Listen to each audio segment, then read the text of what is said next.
Hey, have you ever heard somebody say, so and so's living rent free in my head? Now, they might have said it in a negative way, but the truth is that everybody is living rent free in somebody else's mind. You might not believe me, but let me give you a quick example.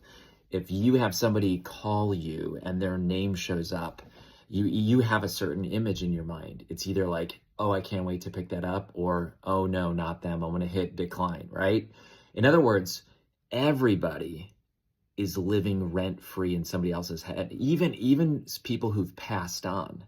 Like, in other words, when somebody says to me, like, my grandma's name was Grandma Millie, immediately I have this whole imagery in my head, memories, you name it.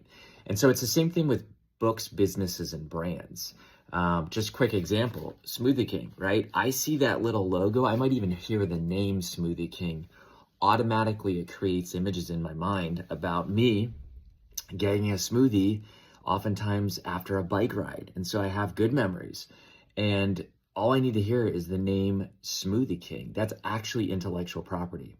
When you say somebody's living rent free in your head, rent is dealing with property. Okay, so think about this for a moment. Rent free in your head, you're acknowledging the fact that that's property. That is what's called intellectual property. So a lot of times I meet people and they overcomplicate the term IP. They're like, what does that even mean?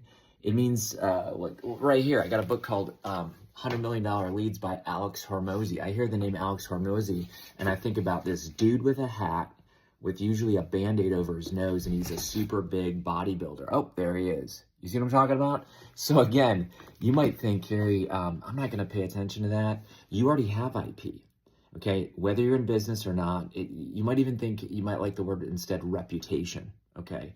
Or brand. But you have a brand, you have a reputation, you have a certain value or lack of value in people's minds when they think about you. So you have IP. The real question is, have you taken the time to optimize it, to leverage it, to protect it?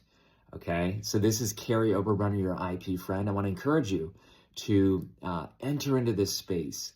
Realize that you can actually control what other people think of you when they think of you as IP, whether that's you as a person, your book, your brand, or your business.